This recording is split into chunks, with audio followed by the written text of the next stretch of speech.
Channel को subscribe करके video को लाइक शेयर करना ना भूलें। डिक्टेशन गति 80 शब्द प्रति मिनट स्टार्ट। बेरोजगारी एक अभिशाप है। इसके कारण देश की आर्थिक वृद्धि बाधित होती है, समाज में अपराध एवं हिंसा में वृद्धि होती है और सबसे बुरी बात तो यह है कि बेरोजगार व्यक्ति को अपने अस्तित्व के लिए संघर्षरत रहते हुए अपने घर ही नहीं बाहर के लोगों द्वारा भी मानसिक रूप से प्रताड़ित होना पड़ता है। उपाध्यक्ष जी, भ्रष्ट शासन तंत्र के कारण जनता तक पहुंचने से पहले ही योजनाओं के लिए निर्धारित राशि में से 2/3 तक बिचौलिए खा जाते हैं। फलतः योजनाएं या तो कागज तक सीमित रह जाती हैं या फिर वे पूर्णतः निरर्थक साबित होती हैं। हमारे कुछ मित्र नाराज हुआ करते हैं कि शिक्षक तो हमेशा अपने वेतन की बात ही करते हैं।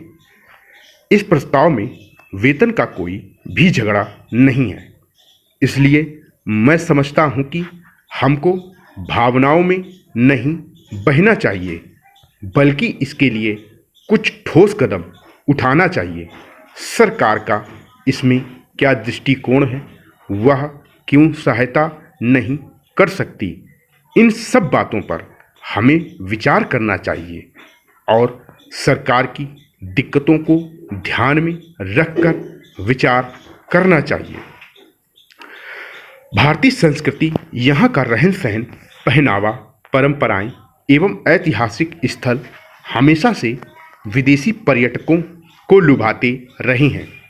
विद्यार्थी का समाज में अपने गुणों के बल पर मान और सम्मान प्राप्त करना ही शिक्षक का सबसे बड़ा पुरस्कार होता है। हमारे इस सदन में कई माननीय सदस्य हैं जो गुरु भी हैं और बहुत से माननीय सदस्य ऐसे भी हैं जो उन्हीं शिक्षकों के द्वारा पढ़ाए हुए हैं। पिछली बार एक माननीय सदस्य ने अपने गुरु पर कुछ आक्षेप किया था, जिसका भाव ऐसा था कि गुरु उनके योग्य नहीं है। मैं समझता हूं कि गुरु की अयोग्यता का सबसे बड़ा प्रमाण यही है कि उसका विद्यार्थी ऐसी असभ्य बातें करता है। आज माता पिता चिंतित हैं कि उनके बच्चे खराब हो रही हैं। शिक्षक भी उसके लिए जिम्मेदार हैं और यह संसद भी बहुत बड़ी हद तक उसके लिए जिम्मेदार है। बेरोजगारी की समस्या का समाधान केवल सरकारी योजनाओं का क्रियान्वयन नहीं हो सकता, क्योंकि सच्चाई यही है कि सार्वजनिक ही नहीं, निजी क्षेत्र के उद्यमों की सहायता से भी हर व्यक्ति को रोजगार देना किसी भी देश की सरकार के लिए संभव नहीं।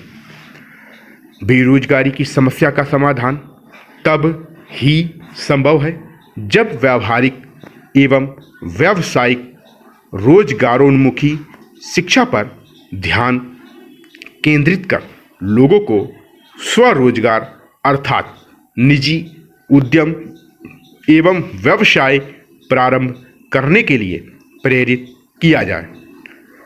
इस समस्या के ऊपर किसी पार्टी बंदी की दृष्टि से विचार नहीं होना चाहिए।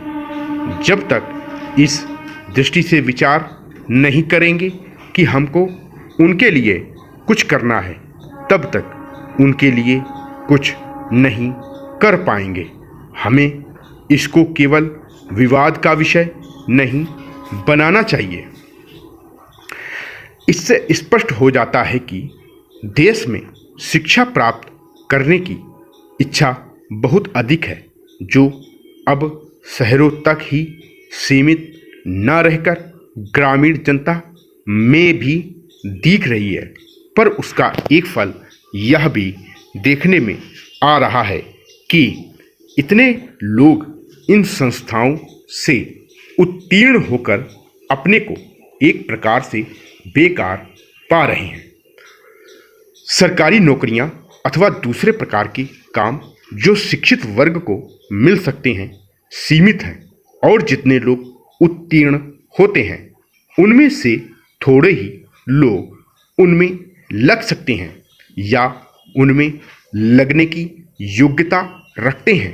अधिकांश विद्यार्थी अब जो वह काम नहीं कर सकते जो उनके पिता और दूसरे पूर्वज लोग किया करते थे।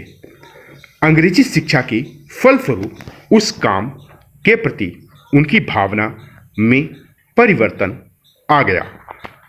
परिणाम यह हुआ कि बेकारी बढ़ी और उसके फलस्वरूप जीवन के प्रति असंतोष और उपेक्षा की भावना को बल मिला। यह इस देश के लिए बहुत भयंकर चीज है। सचमुच आज बेरोजगारी अथवा बेकारी हमारे देश की ही नहीं बल्कि पूरे विश्व की एक बड़ी समस्या है। बेरोजगारी का अर्थ है कार्य सक्षम होने के बावजूद एक व्यक्ति को उसकी आजीविका के लिए किसी रोजगार का न मिलना। रोजगार के अभाव में व्यक्ति मारा मारा फिरता है। ऐसे में तमाम तरह के अवसाद उसे घेर लेते हैं। फिर तो ना चाहते हुए भी कई बार वह ऐसे कदम उठा लेता है जिनकी कानून इजाज़त नहीं देता। अतः यह बहुत आवश्यक है कि हम इस विषय पर मौलिक रूप से विचार करें कि जो पद्धति चल रही है और जिस पर हम इतना व्यय करके युवक और युवतियों को बहुत बड़ी संख्या में शिक्षित कर रहे हैं, वह आज की परिस्थितियों के कहाँ तक अनुकूल और लाभदायक हैं। महात्मा गांधी जी ने इस आने वाली परिस्थिति का अनुमान लगाकर यह निश्चय कर लिया था कि इस देश में अमीर और गरीब प्रत्येक भारतवासी के लिए शिक्षा आवश्यक है। वास्तव में देखा जाए तो आज की परिस्थिति में हमारे देश में शिक्षा में आवश्यक रूप से सुधार करने की पूरी गुंजाइश है। उपरोक्त अवधारणाओं में दैनिक स्थिति बेरोजगारी की सर्वोत्तम माप प्रस्तुत करती है। यदि कुल बेरोजगारों में युवाओं को देखा जाए तो ग्रामीण तथा शहरी दोनों क्षेत्रों में ही बेरोजगारी दर में वृद्धि हुई है। बढ़ती जनसंख्या के जीवन निर्वहन हेतु अधिक रोजगार सृजन की आवश्यकता होती है। ऐसा ना होने पर बेरोजगारी में वृद्धि होना स्वाभाविक है। भारत में व्यवहारिक के बजाय सैद्धांतिक शिक्षा पर जोर दिया जाता है। विराम।